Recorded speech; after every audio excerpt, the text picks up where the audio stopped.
Okay, we're gonna go ahead and get started here with our second roundtable today. So if everybody wants to take a seat.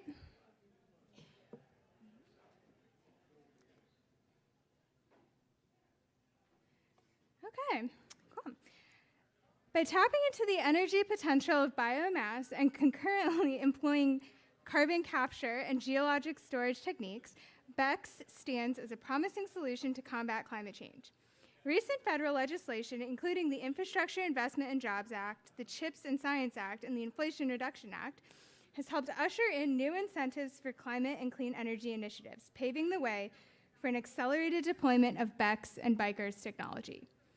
Our next panel will explore some of these opportunities for biomass utilization and discuss how these technology pathways can play a role in decarbonization. Leading this conversation is Lesley Janatrasami, Managing Director of the Energy Program at the Bipartisan Policy Center. Lesley? Thank you so much, Abby. Hello, everyone. It feels like we are coming back after lunch here. Still got lots of folks out there, but we can go ahead and get started and kind of recap anything for folks that are going to join in the middle of the conversation. But I'm excited to be here again. Lesley Janatrasami. I used to work at the Oregon Department of Energy, so being here in Portland is kind of like a homecoming. So really excited to see a lot of familiar faces here in the audience as well. And thanks to the WGA and to Governor Kotek for hosting the conversation. So, she promised that we were going to have wonky conversations this afternoon. And so this panel, at least, is very pleased to begin with some slides and some really wonky graphics, because who doesn't love some graphics? But first off, if you're not familiar, the Bipartisan Policy Center is a Washington, D.C. based think tank. We work on federal policies to advance pragmatic, durable policies that can responsibly transition the entire U.S. economy to net zero by 2050. So we are really looking for the best ideas from both parties. That's why we were excited to support the bipartisan efforts of the Decarbonizing the West initiative, and excited to have this conversation today. So really, let's just take an intro, kind of 101 on what are we even talking about here on this panel, which is bioenergy with carbon capture and storage, BECCS. Everybody loves a good, schematic and drawing, so I threw one up here from the EFI Foundation. They really delved largely into this issue on BECCS and its potential in the United States, but there is also a lot of global coverage of how this technology and approach could be used across the globe. And so BECCS really here, it's an umbrella term. There is no one thing that's BECCS. So we're talking about using biomass as an energy source, and then capturing and storing those carbon dioxide emissions from that conversion process from biomass to energy, and storing that over the long term. And so there's multiple pathways and techniques for doing this. And then the biomass can actually come from many different sources. So, it really does, when you're talking about BECCS, you kind of need to then go one step further and say, but what kind of BECCS? Like, what are you talking about? Who and what types of industries are going to be involved in that conversation? It kind of depends on which BECCS pathway you're talking about.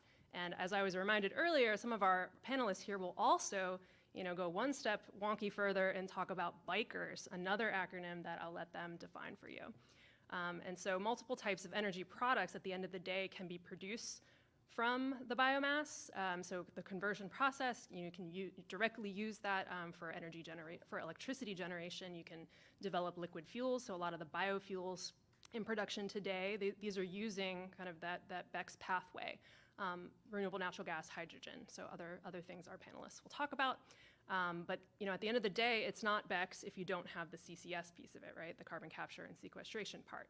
And that's really where we see a lot of the nascent parts of this industry, where we haven't yet deployed at scale any of the carbon capture technologies and infrastructure needed to really put BECCS into greater use than it has been today.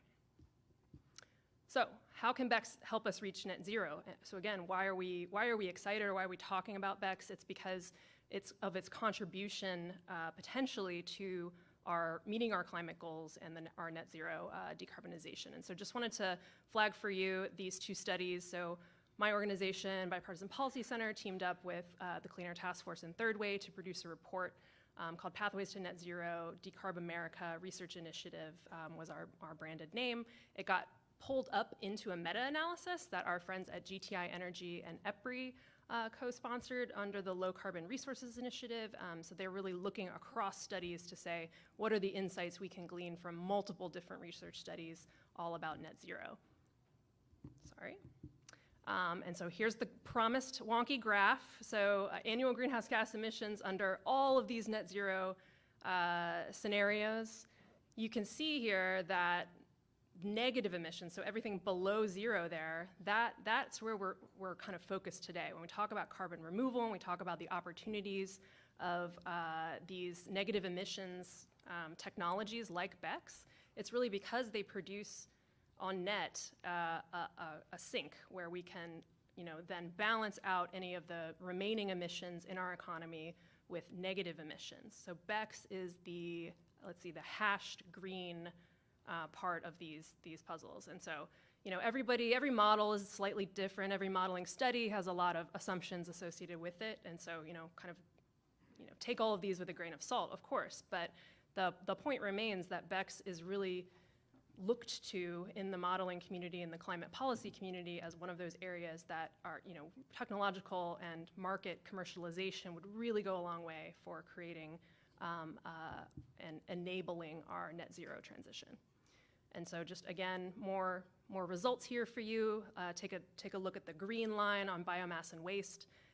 This is what the studies are finding in terms of where is our energy going to come from in 2050 under a net zero scenario. So the vertical lines are where they are today. There is some biomass being used today for energy purposes, but then out in these modeling scenarios out to 2050, we're seeing a lot more biomass needed, to be part of the energy solution to meet net zero.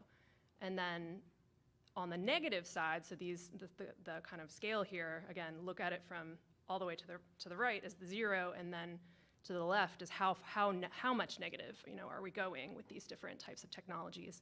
I know that under this initiative, we talked in the last workshop about direct air capture, so that's the top line, and then the bioenergy with carbon capture, the BECCS, is the middle line. So again, like a lot of these modeling results are this is the huge range, right? So there's a lot of uncertainty in how much we think this technology is going to be deployed, but it's there in all of these scenarios. And so it's really, again, important to have this conversation around what are the enabling policies so that any one of these modeling results is in any way feasible.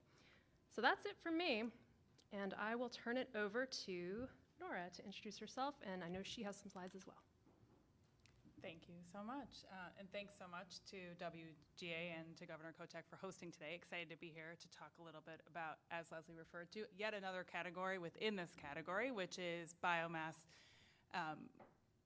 BECCS, which is biomass carbon removal, meaning that we are, instead of using biomass as a fuel, we are basically just taking the biomass and storing the carbon that's within it permanently underground. So I'll go into a little bit more detail on that, but I'm Nora Brown, and I lead market development and policy at Charm Industrial, and we are a California-based company.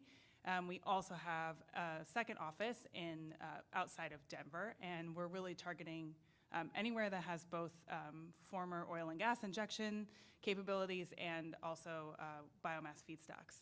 So a lot of Western states that we are planning to operate in. So we are working to address climate change. Obviously, this is nothing new, but what we're targeting in terms of carbon removal is that little wedge there that is the area, the amount of emissions that are really, really hard to decarbonize. And so our founders really started the company with the goal of looking at that specific wedge and figuring out what are the ways that we can do that efficiently and quickly in order to keep us within 1.5 degrees Celsius of warming. So what we do is we process biomass residues for permanent storage underground. So this is a cartoon version of our process, but we are already operational right now within the US and storing carbon in the Midwest in former salt caverns. But so what we do is we take biomass feedstocks, so that's either agricultural residues like corn stover that generally would rot or burn. We pay farmers for those residues, so it's just additional profit for those farmers. Or the other option for us is to take wildfire residues. So in that case, we're partnering, for instance, we did a demonstration with a utility in California last year to take vegetation management that didn't have another use in terms of either energy or timber and process that vegetation through our process to store the carbon permanently. So what we take those feedstocks and we put them through a fast pyrolysis process, which basically means that we liquefy the biomass. It converts it into a very carbon-rich bio-oil. It is very sticky, it smells a lot like barbecue sauce, and it has a lot of embodied carbon, but is definitely not edible. But it's very distinct because you can tell when you're somewhere where we're operating because of how much it smells like barbecue sauce. So we then take that barbecue sauce-like substance and we put it in oil and gas wells that are end of life or idle. So we can repurpose existing infrastructure and then store the carbon permanently. The other thing that's helpful there is it means that we're able to restore those wells to their, basically restore the integrity of the well, which means that we're basically immediately having positive impact in terms of methane emissions and other issues.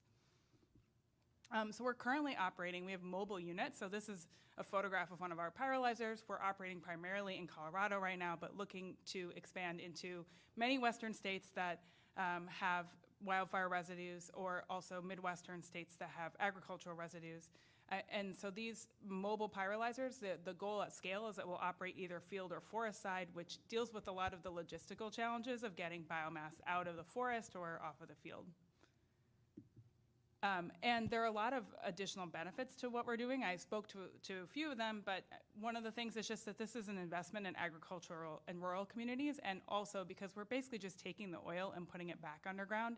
It has a significant benefit in terms of being able to employ people in current industry in a new, innovative way, right? So we have several people who've just come directly from the oil and gas industry. There's no retraining required. And then we also see, significant air quality and wildfire benefits to what we're doing. And finally, as I mentioned, we fix orphan wells. So this is something we're working with a lot of states that are interested in what to do with their, we can basically take on an orphan well, or in some cases we can actually lease land from a landowner that was used for oil and gas. If it's an old well that was abandoned, then we do the environmental remediation as part of our process, and then we're able to use that well to sequester carbon, repurpose that infrastructure. We are already scaling this solution. We have sequestered more than 7,000 tons of carbon to date, and that is actually currently we're the farthest ahead on the leaderboard of permanent engineered carbon removal in the U.S.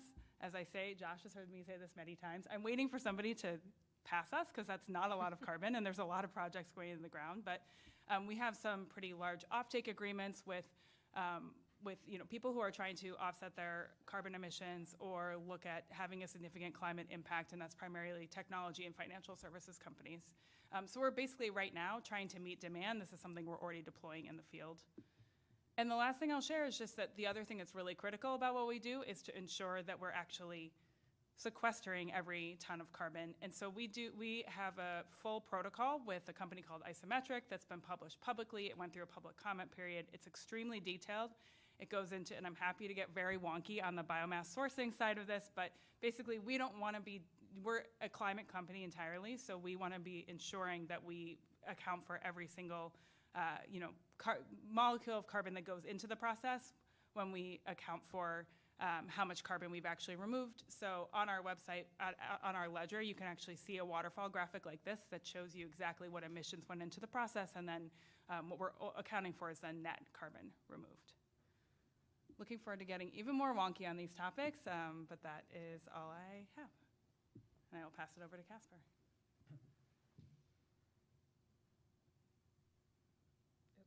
Oh. Should I skip ahead and go back? Or do you want us to go? We can just jump to Josh. Yeah. We'll just go to Josh, and then we'll go backwards. Okay, hi, I'm Josh Stolaroff. I'm the CEO of Mote. Excuse me. That way. Okay. So the essence of what we do is we take woody wastes and we turn them into hydrogen and CO2 for underground storage. The kinds of wastes we're talking about for our first couple of projects, which are in California, include agricultural residues, forest management residues like for fire management, and also urban green waste like yard trimmings and pallet wood and construction demolition debris. All that stuff we can gasify, turn into gases, and then with further processing, turn it into hydrogen that's fuel cell grade and CO2 that's pipeline grade for underground storage. We're a climate tech startup, and we're spun out of Lawrence Livermore National Lab, where I used to work. In particular, the analyses that we did for those couple reports pictured at the right, and Caspar's going to talk about some follow-on research to that that's at the national scale. But we originally started looking at how could California meet its net zero targets and what technologies would be best for that. And it was a surprise of the analysis to find that biomass gasification to hydrogen looked the best. And so that set me personally down the technology path of developing this and then spinning it out into Mote. This is what one of our projects looks like. This is a rendering of what will be our first project near Bakersfield in California. And it's to give you a sense of scale. We're taking the amount of biomass that it takes to run a 50 megawatt power plant, 900 tons a day of biomass. It's a reasonable scale. It's something that's done in multiple locations in California already. There's a supply chain for it. And with that, you can produce 60 tons a day of hydrogen, which is a significant project in the clean hydrogen space. And you can do 400,000 tons a year of carbon removal, which is also significant on the scale of carbon removal projects. And it gets you into the realm where you can do underground CO2 storage economically, which is really important for this kind of approach.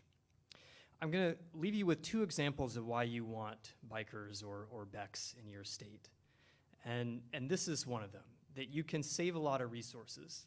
That bikers is a way to use biomass waste and residues to give really valuable services that otherwise take a lot of energy or land or water or other resources to produce. So this analysis is just one example. It's showing the amount of land that you need for a Mote plant over on the left. So the inner box is the amount of land that you need for the plant itself. So 80 acres is like that picture I showed you in the rendering. And then you need some power to run that thing, so we will have solar panels co-located. And if you include all of the energy, that's 450 acres for our process. Now, that facility does, as I said, well, it turns out 20,000 tons a year of hydrogen, 400,000 tons a year of carbon removal. To get those services in the equivalent leading ways over on the right, polymer electrolyte membranes to make the hydrogen and direct air capture to do the carbon removal, you need the amount of land in that box, 7,000 acres or 11 square miles, mostly of solar panels, because both those things are really energy intensive. And by using the biomass to do the hard parts for us of gathering CO2 from the air, with bikers projects, we can save a lot of that stuff. Another reason you want bikers projects is the air quality, and Nora mentioned this benefit. So this is a comparison of a traditional bioenergy plant, so putting that biomass in a boiler, making steam, making electricity. We do this in California. And that has emissions. It's better than burning it in the field. It's better than leaving it in the forest and letting it burn. But it has emissions, some pounds per ton of biomass of air pollution. A Mote facility, by contrast, cuts those emissions by tens to hundreds to thousands because there's no smokestack. Gasification is not combustion. It's a closed process, and most of the byproducts stay with the CO2 stream that goes underground.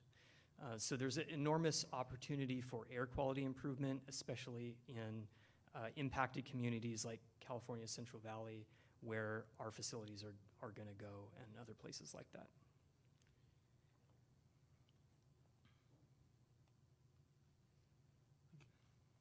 Now it's got to be my slides. Process of elimination, right? Or not. Uh-oh. There we go. Excellent. Good afternoon. I am a interdisciplinary scientist at Lawrence Livermore National Lab. I've been at the lab for about 2 months, so I wasn't told about this baptism by fire policy, but here I am. But this isn't my first rodeo with this technology. I've been researching BECCS bikers since when I started my PhD in 2016. So really, before it was cool to be discussing this kind of thing. And I have particular interests in the discussion on co-benefits, so how we can try and find the best locations to be deploying the technology and achieving other environmental and social benefits. Air quality got mentioned there, but there's other ones as well. And also, prior to my time in the US, in the UK, I worked with policymakers and several very big companies there to look at the supply chains and how you can look about sustainability of supply chains. And I'd like to spend a couple minutes talking about work at the lab. Obviously, it wasn't done by me, but it was excellent research done by my colleagues. And this is, if you've not come across it already, the Roads to Removal report, a really comprehensive study. It actually only predates me by about 1 month. It was published in December 2023. If you've not yet looked at it online, really good infographics, videos. And this is a national scale assessment of carbon dioxide removal approaches, not just BECCS, but other approaches as well. And a really great message that comes from this report is that there are opportunities across the country. This assessment was county level. And there'll be different opportunities in different locations based on the context of that community or state. And that's a really good message that there are these different approaches. That being said, BECCS, I keep calling them the two, either umbrella term, really are the star of the show in the report in terms of the really big potential of carbon dioxide removal at low cost. So that's a really big component of this research. And the report discusses the biomass availability across the country. You can see we're on the West Coast right now. There's really big forestry resource opportunities on the West Coast. That won't be a surprise to us here. And then you've got other resources as well from agriculture, potential for purpose-grown bioenergy crops in other parts of the country. What makes this a really interesting set of technologies to explore is you have these different resources available, and you also have a whole bunch of different technologies that you can use. And that's why we're all tripping over using BECCS. They're both umbrella terms, so there's a lot of different pathways. You can use that biomass resource to produce an end product that can be useful as well as the carbon removal. And this report that the lab published looks at 27 pathways, and each of those pathways is doing something different. So you can produce aviation fuel as well as doing the carbon removal. You can produce hydrogen, as has been discussed at the panel already. You can produce other transportation fuels. You can use building materials, electricity. And that makes it quite a complicated as well as very exciting and interesting set of technologies to look at. And I'd refer back to that national scale assessment of their different pathways that could be better in different parts of the country.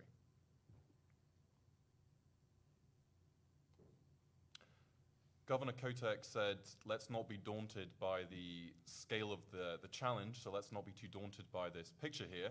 This is an example of how the country could look in 2050 in terms of a very mature BECCS industry, in terms of facilities across the country, resources being transported around the country, and again, as I said, the different opportunities being more suitable to different parts of the country. So this is how that national scale picture could look. And my work at the lab is trying to think about what are those sort of first win-wins that could be achieved, or the early scale deployment. Where are these projects going to deliver multiple benefits? And one really big challenge we have is because it's somewhat daunting, the scale of the carbon dioxide removal challenge that we've got, we need to make sure that it's successful socially and politically. And that means looking at opportunities where we can get buy-in from communities and where it's politically successful, because we haven't got time to be rolling this out in an incorrect way. So I'm going to leave my remarks there. Thank you. All right, thanks everyone. Let's get into the conversation. I thought we could start by providing just a little bit more context for folks here, because again, these are umbrella terms. There's a lot of detail that we could unpack about any individual, bikers or BECCS pathway or solution here. But I think this picture in particular illustrates some of the complexities here of the supply chain. So we'd really love to hear from both, the companies on this panel. Again, didn't necessarily want to say like the only way that we can make BECCS and bikers feasible is to be located in California, right? So I'm glad that we now have this broader view that these are opportunities that can be anywhere across the country, but provided that we can address some of the challenges, right? And so some of that is where the sourcing comes from. And so would love to hear Nora, maybe you could start with some of the thoughts here about why you're focused on the types of feedstocks that you're focused on.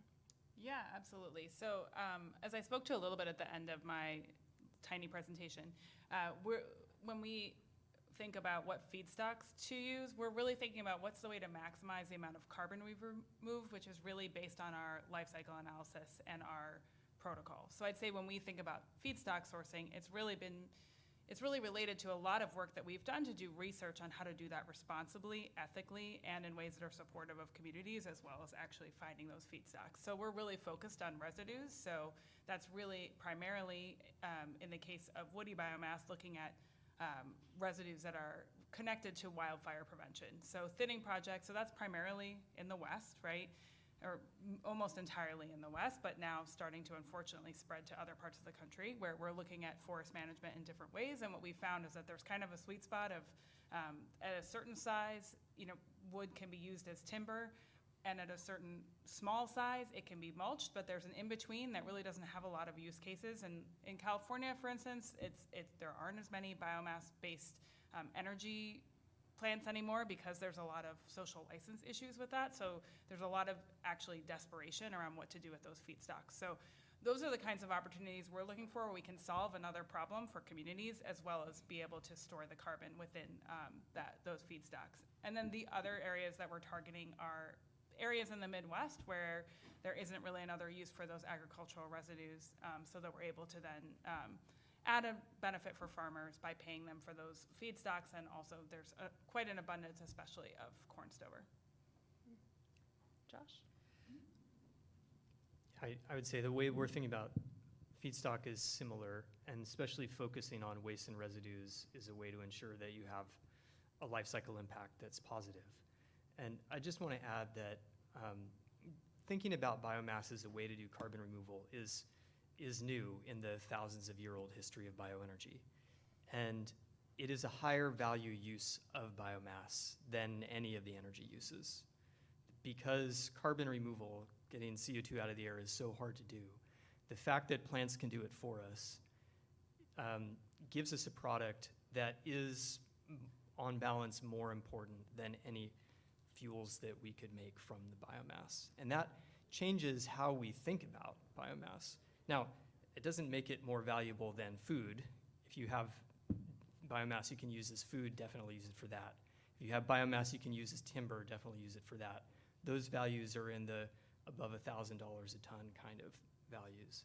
But compared to making electricity out of it, which gives you maybe $60, $70 a ton from the biomass, using it for carbon removal puts you in the hundreds. And so let's focus on that, but not at the expense of other higher value uses like food and fuel and not fuel, food and okay. timber. I think you are touching on one of the controversial issues about BECCS and bikers. I would love to hear, Caspar, your thoughts from the Roads to Removal report. There was part of your analysis that did focus on purpose-grown crops.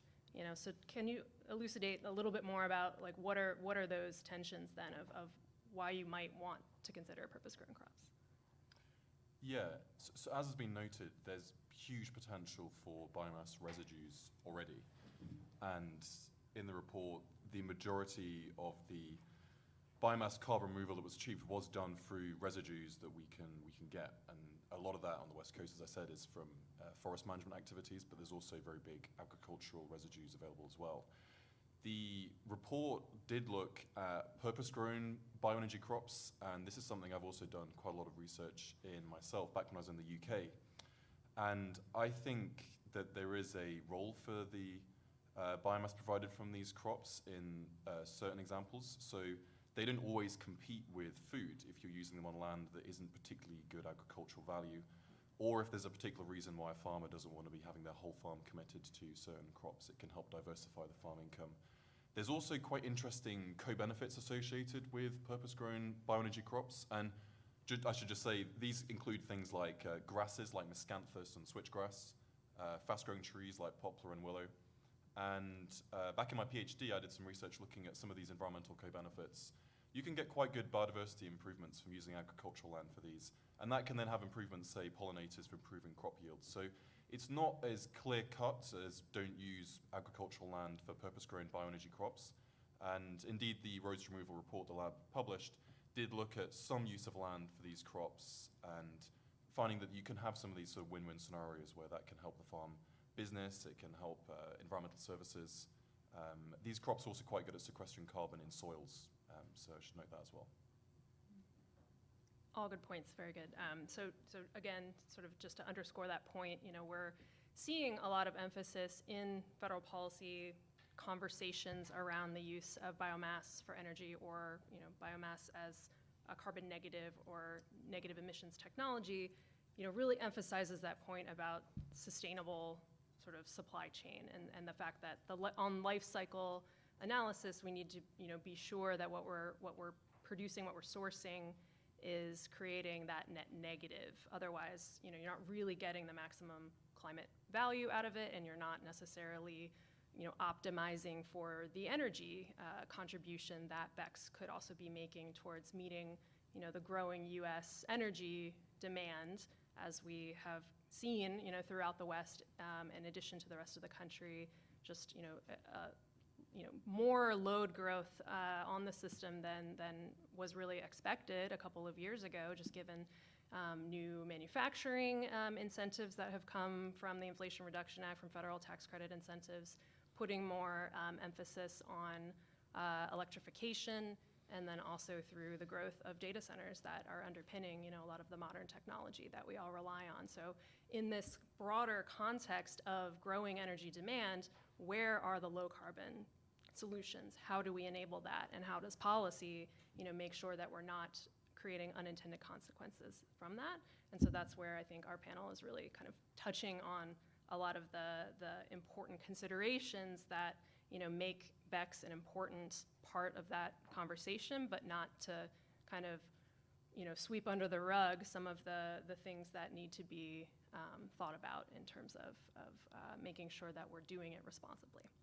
So would love to hear from the panelists. So we have a number of laws on the books over the past couple of years that have really put on the map a lot of these new technologies in terms of making them more feasible to commercialize and to really emphasize those financial incentives for them. And so tax credits, if you're familiar following some of the Inflation Reduction Act passage, so the 45Q tax credit was one to enable carbon capture and sequestration. And so I would love to hear, Nora, how is CHARM thinking about 45Q?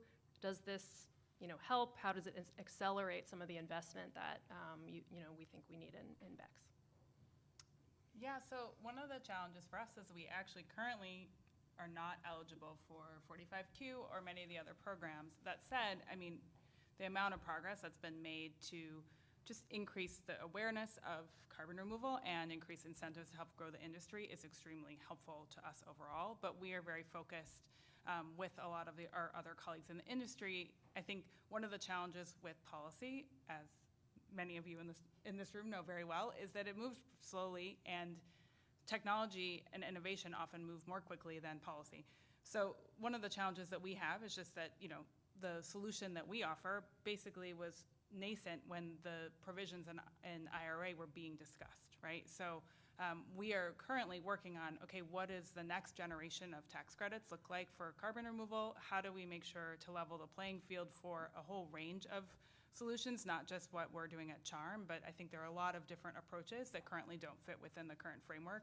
And looking at that for also frameworks like the Low Carbon Fuel Standard in California, which does have a bill that was passed, SB 905, that creates the opportunity for pathways to be added, but that is still in the works in terms of how that gets scaled. And then similarly with 45Q, I think there's a lot of understanding that there needs to be follow-on legislation or follow-on work. Now, when Congress will have an appetite to look at taxes, I don't know, but it's something that we're working on actively scoping. But the other thing I'd say is that the Department of Energy's programs the Department of Energy has an initial carbon removal purchase prize, which is the first time the federal government is committing federal dollars to purchasing carbon removal outside of the DAC hubs and the other programs that were in the Infrastructure Act and in IRA. And so that is a really exciting program for us and a lot of people in the industry to start to get really the government to weigh in, not just to actually purchase carbon removal, but also to create some frameworks around the right standards for high quality and measurement, reporting, and verification as well. Josh, you have thoughts on the tax credits? Sure. Yeah, so to do bikers, you need to value carbon removal somehow. And there are some gaps in that at the federal level. Even though we have, for example, the 45 Q credits for direct air capture, that doesn't encompass biomass carbon removal yet. And those gaps need to be filled. And there are some workarounds right now. There's the private markets for carbon removal. At Mote, since we're making hydrogen, we can take advantage of fuel-oriented credit programs, the California Low Carbon Fuel Standard being the important one for us, but also the 45V tax credits for hydrogen and the Federal Renewable Fuel Standard. So there's some angles around this right now, but going forward, at states and the federal government need to have specific policy that values carbon removal. But they should, because it's a service that we all need, and there's not going to be a survivable planet if we don't have a market for carbon removal eventually. But you put that on the table, you can sell co-products, you can get revenue from that as well. But that's what we need to think about. Mm-hmm. Yeah, and so you both kind of touched on some of the state level policies. The low carbon fuel standard, I think, is kind of the marquee. Are there any others at the state level that have been important, from your perspectives? Do you want to go first and I'll go second? Yeah, I mean, I can say the California Low Carbon Fuel Standard is the killer app for us because it values negative carbon intensity. We make hydrogen that's negative carbon intensity. Federal incentives don't give you VAT credit for that, but LCFS does, and other state LCFSs can. There are other important policies that are pushing biomass toward valuable uses, like a ban on field burning of ag residues, like incentives for doing forest management that's creating a bunch of material that we have to do something with. So there are supported policies, and other states can pursue those as well that have co-benefits for communities. Yeah, what I would say is, in addition to California's policies, there's actually a lot of states in the West that are doing a ton of really innovative work on looking at things like how to deal with forestry residues. Also, there's a lot of state funding for orphan wells, so that's something that we're looking at too, is how do we partner with states around dealing with those, with the environmental harms associated with orphan wells. And then what I'd also say is that there are several states that are really looking at how do we look at carbon management. For instance, the state of Colorado is working on their first carbon management plan for the state.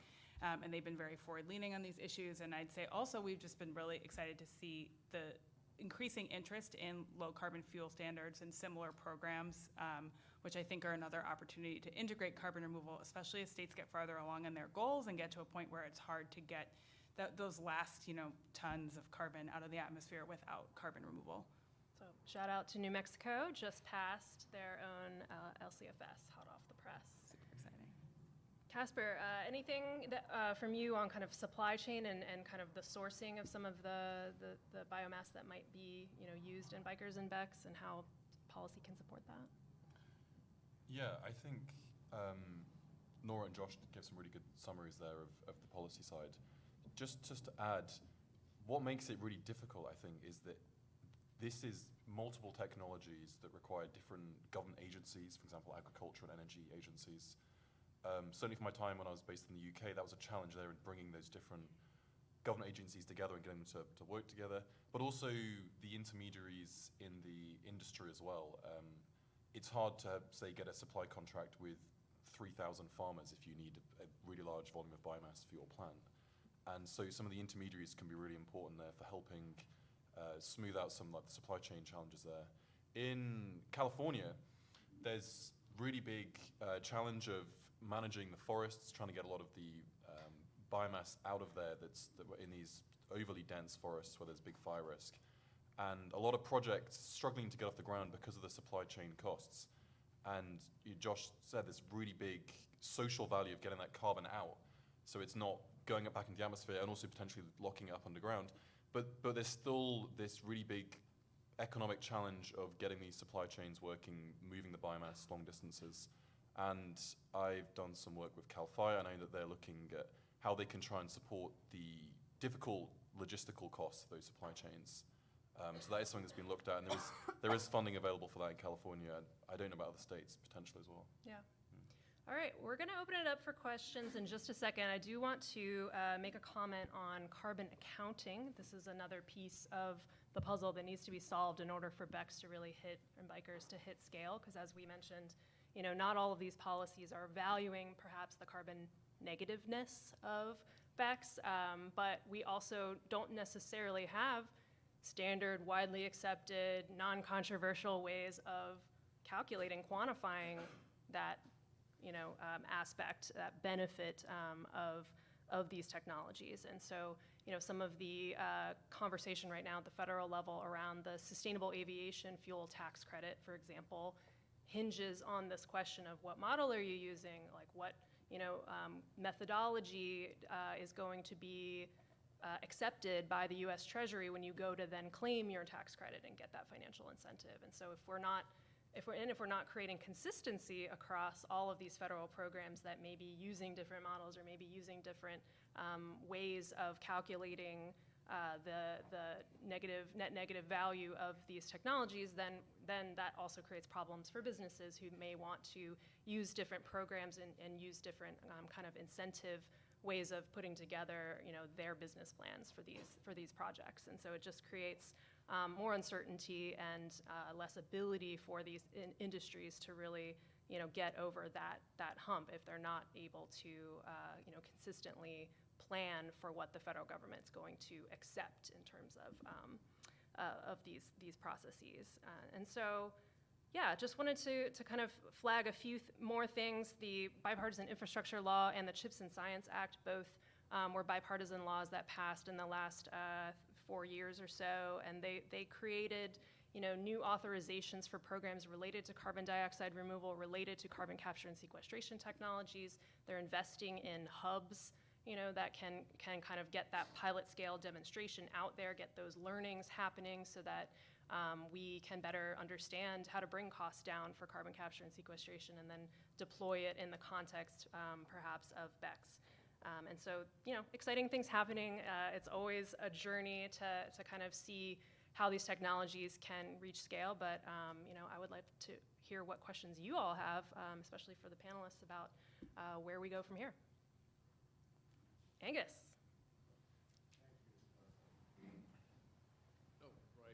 Thank you. Angus Duncan with Natural Resources Defense Council. I'd like to dig a little deeper into Mr. Donnison's last comment, because at least in my experience, while the technological challenges are significant and the product disposition challenges are significant, the really soft spot of these projects is in the upstream fuel acquisition and transportation leg of the journey.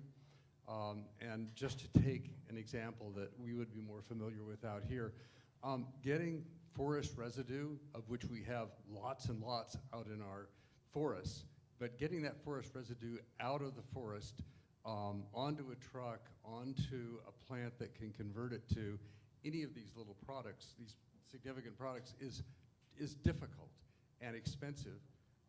The fuel is widely and thinly dispersed. It's relatively low BTU content per pound, say. Frequently, it has significant water content that has to somehow or other be squeezed out of it so it can be, and that's another technological and cost challenge.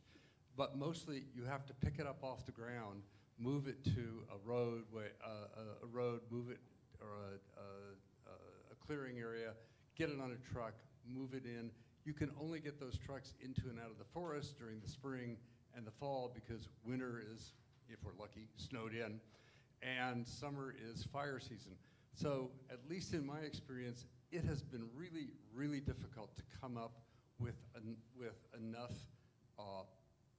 fuel to manage and support these kinds of projects at a manageable cost. And frequently, the only way you can do it when you're dealing with the Forest Service is that they do a sale that also involves, commercial taking of, medium and large trees, which in the process can erode or destroy the carbon benefit of everything you did with the stuff on the ground.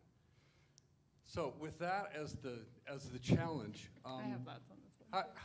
how does No big deal, how right? do your strategies get past that? Do you want to start? I'm happy to. I think Josh and I have commercial perspective on this, but. Yeah, okay, well, I'll go first. So, yes, it is a challenge, and there are multiple steps that have to be achieved. And I will say that we should not collectively rest on the bikers companies or the bioenergy companies to pay for all of that. The value of reducing fuel in the forest is something that needs to have other financial support. But fairly, it does. It's starting to in the Western US. So that helps. The rest of it, getting the material from the slash piles in the forest to facilities, you're right, it is a seasonal activity. And it does cost some money, but it's a manageable cost. We're talking about tens of dollars per ton. And in the old framework, if you were running a bioenergy facility for electricity, paying another $20 or $30 a ton is pretty burdensome. But for a biker's company, that is part of our operating cost. We can manage that because of the value that we're getting from the biomass for carbon removal. Yeah, I'll pick up where Josh left off there to say that, yes, first of all, because we can sell the carbon removal at a higher cost, that does help with the costs. For charm, that's part of why our model is mobile pyrolyzers. So we plan to operate in the forest. What we've done in terms of, we're not going to operate, we can only go so far. There's still logistics to get wood to a certain area, but what we're looking at in forestry situations is to operate at staging areas so that we have a safe standoff distance from the machines, but also we are make it much more accessible to get the wood out of the forest. The other thing that what we've been doing so far in terms of our partnerships around this is to work with partners that have a cooperative stewardship agreement with the Forest Service so that they can then sell certain parts of their lot to some people and certain lots to others in terms of cleanup projects and things like that. Does not solve all of the problems, but certainly, I think that there's a lot of will to actively work through these kinds of issues, and we are willing to take on the logistics costs, but also we abstract a lot of them at CHARM by actually operating on site. Other questions? Thank you. Angela Seligman with Clean Air Task Force. I wanted to maybe take one step next from our previous question, which was around all of the difficulties that we have with acquiring that biomass, figuring out that end of the transport. But then there's also the next part of the transport of having the need for the CO2 pipelines to take it to somewhere where you can then store that underground. And it really is starting to seem like not just a high cost, but also just a huge difficulty of getting those pipelines built out and knowing that we can operate them safely and not having communities be as concerned about having these CO2 pipelines going through their properties, which a lot of times ends up going through really important agricultural areas. And I do say this as Clean Air Task Force supports the build out of safe CO2 pipelines, but we are seeing this as something that could be a really large hurdle in these important technologies moving forward. So just curious on if you all have a magic solution for building out these CO2 pipelines. I'll just say at the federal level, we're absolutely in agreement, obviously, with what you're saying around the difficulties, the challenges. It's part of the conversation around federal permitting reform, which is very active right now in Washington. And it's not just about CO2 pipelines or kind of the supporting infrastructure for carbon management, but it's also about just general old building anything related to clean energy and how we're, like I was saying before, the context of this conversation around BECCS is that broader growing energy demand and the demand for clean energy. And if we're not able to build any of that, then what are we left with? And so I think that's a piece of it, but others have thoughts on that. Yeah, what I would say is, so we, again, and this is another area we have a different approach because of the properties of bio-oil. It's not buoyant, it's extremely sticky and heavy. So we actually transport it with tankers and then we pump it underground. And then also its plume radius is very small. It's measured with feet and not miles. So it's a very different product to store underground than CCS. But that said, I mean, I think that what is in common here is that these are new technologies and they're very unfamiliar to communities. And so we're putting a lot of work into, even for our footprint is very small and our projects are very small, but we still think it's extremely important to get buy-in and really co-create some of these projects with the communities that we want to work in, because a lot of these communities have, first of all, really, what we're looking at is areas where oil and gas has run dry, so the economies in these communities are pretty tough. And so we're trying to really look at what are the benefits that we can bring to those communities in addition to being able to lease land for storage. Yeah, BICRIS projects can bring community benefits, and that can be a key to helping get these projects going. Our temporary magic bullet is we just put our facility on top of the CO2 storage, so we don't have to build a pipeline for the first two projects. But eventually, we're going to have to build pipelines. We're going to have to, as Lesley said, become a country that builds things. It's unlike some previous environmental problems, this is not one that we can fix by stopping things. We actually have to proactively build a bunch of new stuff, and that should be part of our policy as Western states. I'll just add a couple of comments. Yeah, we have one more question. Is it?